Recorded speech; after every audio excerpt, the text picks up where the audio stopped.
Hello everyone. आज हम inventory valuation का जो टॉपिक है जिसमें हमने डिस्कस किया था गुड्स रिटर्न टू वेंडर और supplier and goods return by customer, इसको एक इलस्ट्रेशन के थ्रू समझेंगे। So let's start the video.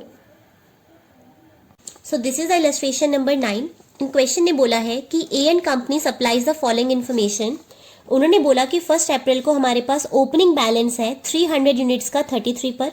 5 अप्रैल को हमने कुछ इश्यूज किए हैं 60 यूनिट्स। देन 9 अप्रैल को हमें कुछ गुड्स रिसीव हो रहे हैं, फिर इशू किया, फिर हमने एक्स कंपनी को रिटर्न किया। तो जहाँ पे रिटर्न का है या वहाँ पे कुछ भी है तो वहाँ पे आप मार्क लगा लेना कि this is the main point जो हमें इस क्वेश्चन में समझना है। तो ऑलरेडी मैंने यहाँ पे जो है फॉर्मेट प्रिपेयर कर लिया है। तो this is the store ledger as per the FIFO. This is the date column, receipt, issue and balance. तो सबसे पहले जो है हमने 1 अप्रैल को ओपनिंग बैलेंस पता है 300 यूनिट्स का 33 के अकॉर्डिंग। तो पहले हम ओपनिंग बैलेंस की एंट्री कर लेते हैं। तो मैं डेट वाले कॉलम में लिख लेती हूँ 1 अप्रैल। रिसीव हमें कुछ भी नहीं हुआ है, so we are just having opening balance of 333। तो 300 यूनिट्स 33 के अकॉर्डिंग, तो वी आर हैविंग 900 का स्टॉक। फिर 5 अप्रैल को 60 यूनिट्स इशू किया, तो 5 अप्रैल आ गई। रिसीव हमें कुछ भी नहीं हुआ लेकिन हमने 60 यूनिट्स को इशू किया।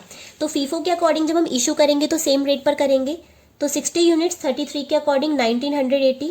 अब बैलेंस निकाल लेते हैं, तो इसमें से ये वाला यूनिट्स हमारे पास चला गया है, इशू हो गया है, तो we are left with 240 units at a price of 7920। इसके बाद 9 अप्रैल को कह रहा है कि हमने 200 यूनिट्स जो थी वो एक्स कंपनी से परचेज किया है।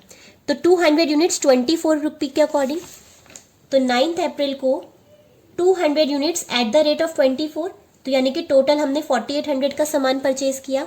उस दिन हमने कुछ भी इशू नहीं किया, तो हमारे पास स्टॉक में कितना बच गया 240 33 के अकॉर्डिंग एंड 200 यूनिट्स 24 के according. So this is the total amount जो कि हमारे पास बैलेंस बचेगा ऑन 9 अप्रैल। देन 15 अप्रैल को फिर से हमने इशू की 130 यूनिट्स। तो 15 अप्रैल आ गई। अब इशू किया है तो रिसीव के कॉलम में कुछ भी नहीं आएगा।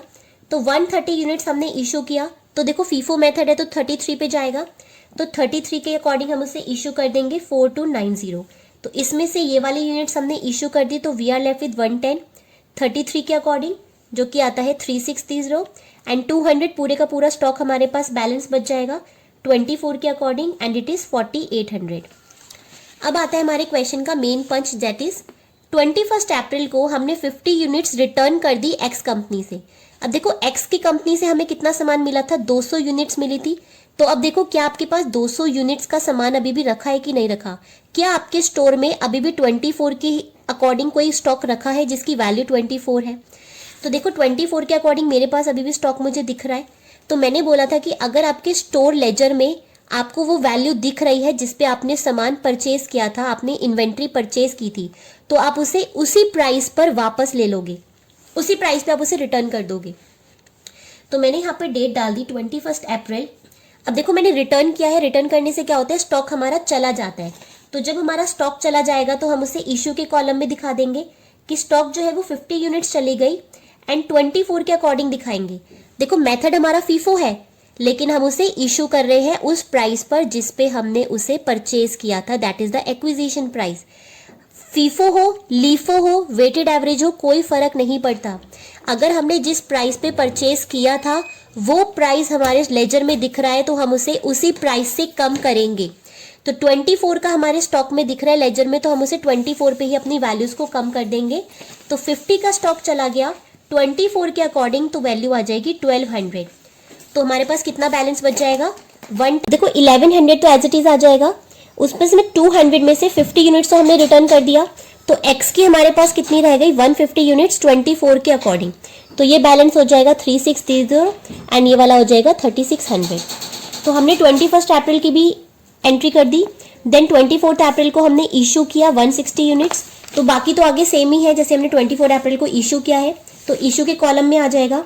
अब 160 है तो 100 तो पहले इसमें से दे देते हैं 33 के अकॉर्डिंग, और बाकी बची 50 यूनिट्स, तो 50 यूनिट्स हम इसमें से इशू कर देते हैं 24 के रेट पर। तो ये आ जाएगा 3630 एंड दिस इज 1200। तो बैलेंस क्या बचेगा, ये वाला तो हमारे पास कुछ भी सामान नहीं बचा। 150 में से 50 इशू कर दिया, तो we are left with 100 units at 24 rate, so amount is 2400। फिर 27 अप्रैल आ गया, 100 यूनिट्स हमने जो है वो रिसीव की एक्स कंपनी से 26 के अकॉर्डिंग, तो सिंपल इसकी एंट्री कर देते हैं रिसीव की। तो जब रिसीव हो रही है 100 यूनिट्स 26 के अकॉर्डिंग तो 2600 आ जाएगा। इशू हमने कुछ भी नहीं किया ऑन दैट डे, तो हमारे पास कौन सा स्टॉक हो गया, एक तो पुराना बच गया 100 यूनिट्स 24 पर और न्यू यूनिट्स 26 के रेट पर, तो ये 2400 एंड ये 2600। लास्ट है हमारे पास 30 अप्रैल को हमने 100 यूनिट्स फिर से इशू कर दी, तो 100 यूनिट्स इशू कर देंगे। तो 30 अप्रैल को इशू की हमने 100 यूनिट्स, तो फीफो है तो यही वाली से होगा, तो 24 पे हमने इशू कर दिया। So this is the closing balance जो कि 100 यूनिट्स है 26 के रेट पर and 2600। So this is our closing stock which is value 2600 rupees and 100 unit is the units जो हमारे पास स्टॉक में है।